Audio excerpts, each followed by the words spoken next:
सभी को नमस्कार। फिर से अपने चैनल बीएल क्लासेस में दिल खोलकर स्वागत है।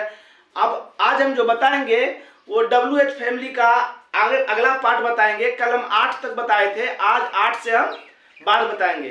स्पोकन इंग्लिश है ये पार्ट 2 है। सबसे पहले आपके 9 नंबर में दिख रहा होगा, 9 नंबर में दिख रहा होगा व्हाट टाइम। क्या है?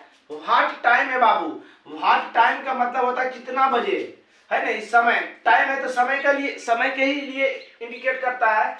और याद रखिएगा व्हाट टाइम का प्रयोग जब हम करेंगे तो निश्चित समय के लिए। निश्चित समय का मतलब कि अब दोपहर में, शाम में 3 बजे, 4 बजे, 8 बजे, 9 बजे, 7 बजे, 5 बजे, ये निश्चित समय है। तो निश्चित समय के लिए हम लोग व्हाट टाइम का प्रयोग करेंगे, है ना। एग्जैक्ट टाइम कह सकते हैं ना, इसमें एग्जैक्ट टाइम का प्रयोग करने के लिए हम लोग व्हाट टाइम का प्रयोग करते हैं। ठीक समझ गए। जैसे क्वेश्चन आपके पास है कि what time did he call, what time did he call, उसने कितना बजे कॉल की, उसने कितना बजे कॉल की, है ना। तो 7 बजे, कितना 7 बजे।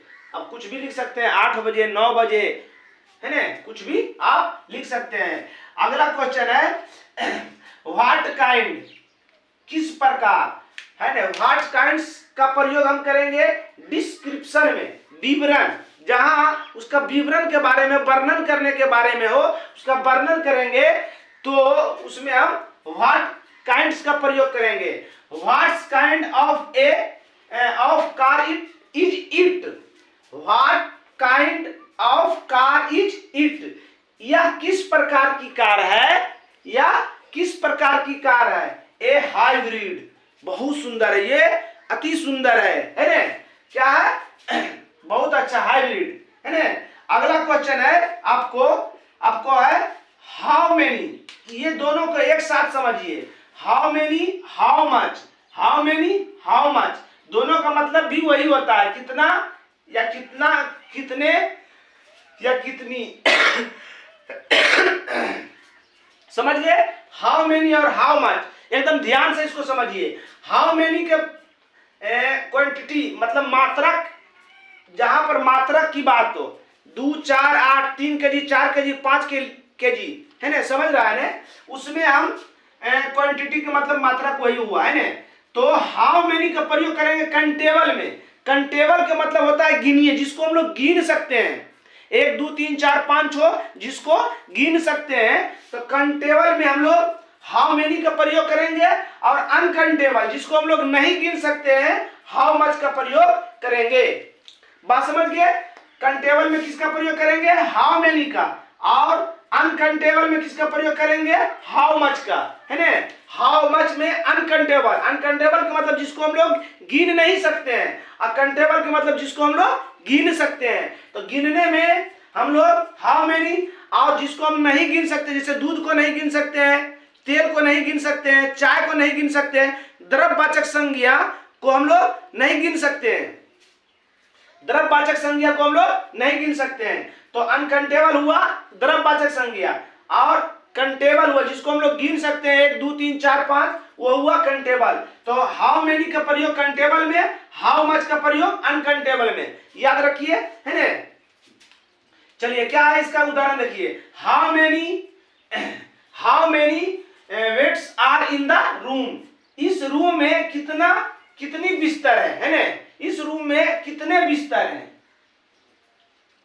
कितने बिस्तर हैं, है ना। तो 3, कितना बिस्तर है, 3 गिन सकते हैं, 1, 2, 3, है ना, जिसको इस तरफ से गिन सकते हैं, उसमें हाउ मेनी का प्रयोग। How much, how much T do you require, है ना। How much T do you require, लिख देते हैं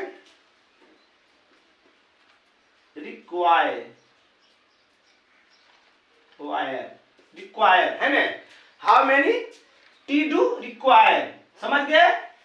आपको कितनी चाय चाहिए, आपको कितनी चाय चाहिए, तो चाय को कोई गिन सकता है, इसलिए अनकंटेबल में हाउ मच 3 केजी, कितना 3 kg। देखिए इसमें मात्रक लगा हुआ है, इसमें मात्रक नहीं लगा हुआ है। बात समझ गए? चलिए अगला क्वेश्चन देखिए, अगला WH फैमिली। चलिए आगे देखिए, अगला आपका WH फैमिली है हाउ ऑफन, है ना, हाउ ऑफन। इसका प्रयोग हम फ्रीक्वेंसी में करेंगे, है ना, फ्रीक्वेंसी में, एक मिनट, फ्रीक्वेंसी है ना, फ्रीक्वेंसी आवृत्ति। आवृत्ति मतलब इसका अर्थ हुआ कि बार बार, कोई चीज नहीं, बार बार, है ना। तो हाउ ऑफन का प्रयोग, हाउ ऑफन का मतलब होता है कितना बार। हाउ ऑफन का प्रयोग हम फ्रीक्वेंसी में करेंगे। इसका क्या वाक्य है, ध्यान से सुनिए। How often do you go, तुम कितनी बार जाते हो, तुम कितनी बार जाते हो, एवरी डे, हर रोज, प्रत्येक दिन हम जाते हैं, है ना, प्रत्येक दिन। तुम कितनी बार मंदिर जाते हो, तुम कितनी बार मंदिर जाते हो, तुम कितनी बार स्कूल जाते हो, तुम कितनी बार बाजार जाते हो, इस टाइप से बनाइएगा आप। उसके बाद आ गया हाउ फार। हाउ फार का मतलब होता है कितना दूरी, कितनी दूर, कितना दूर। इसका हम प्रयोग करेंगे डिस्टेंस, दूरी के लिए, है ना, दूरी के लिए। How far is the town, how far is the room, how far is the village, how far is the, कुछ बोल सकते हैं उसमें, शहर कितनी दूर है ना। तो 1 मील्स अवे, 1 मील दूर है। कितना है? 1 मील दूर है। उसके बाद आपके पास है 15वां नंबर में हाउ लॉन्ग, है ना, हाउ लॉन्ग। हाउ लॉन्ग कितना देर, हाउ लॉन्ग इसका प्रयोग करेंगे ड्यूरेशन में और लेंथ में। लेंथ माने लंबाई, लंबाई नापे वाला लंबाई ना है, लंबाई का मतलब हो गया अवधि, कितना समय तक किसी जगह तुम रहा, है ना, कितना समय तक। तो उस वहां भी लेंथ का अवधि लिख दी है वही। How long did you stay, तुम कितने समय रहा, तुम कितने समय रहा। How long did you stay, तुम कितने समय रहा। 2 वीक, 2 वीक काफी समय रहा है, कितना, काफी समय, 2 वीक रहा है ना। समझ गए? ये दोनों का ध्यान से देखिएगा। हाउ फर कितना दूर और कितनी देर, है ना, कितना दूर, डिस्टेंस का प्रयोग, दूरी का प्रयोग करने के लिए हाउ फर, और समय अवधि कितना देर तक, समय अवधि का प्रयोग करने के लिए हाउ लॉन्ग का प्रयोग करते हैं। समझ गए? उसके बाद आप देखिए 16वां नंबर में आपका है हाउ ओल्ड, कितना पुराना। इसका प्रयोग हम करेंगे एज, उम्र में करते हैं। किसमें करते हैं? उम्र में करते हैं। How old is your sister, तुम्हारी बहन की उम्र क्या है। 27, वह 27 साल की है। 27, वह 27 साल की। जितना एज का रहेगा वहां पर लिख सकते हैं। समझ गए? ये WH फैमिली का जो बहुत ज्यादा यूज होता है उसका हम बता दिए। और समझिए ये क्वेश्चन से आंसर बनाना बताएं आप, क्वेश्चन से आंसर बनाना। अब अगला वीडियो में आंसर से आंसर मतलब उस क्वेश्चन कैसे बनेगा, ये क्वेश्चन से आंसर बनाए हैं। बात समझ रहे हैं? अब आपको उल्टा हम करवाएंगे, जो आगे आप अगला वीडियो में देखिएगा। इसको लगातार एक 2 बार लगातार पढ़ने के बाद कुछ अपने मन में, जैसे कोई गाना गाते हैं उस टाइप से बोलते रहिए गाने। तो स्पोकन इंग्लिश एकदम आसान है। ये ग्रामेटिकल नहीं है, ग्रामर टाइप से नहीं बोलना है, ग्रामर टाइप से नहीं बोलना है। ये हम अपनी लैंग्वेज, अपनी भाषा में यूज करते, कहीं इंटरव्यू देने के लिए जाएंगे तो यहाँ पर हम यूज करेंगे, वहां पर प्रयोग करते हैं। समझ गए?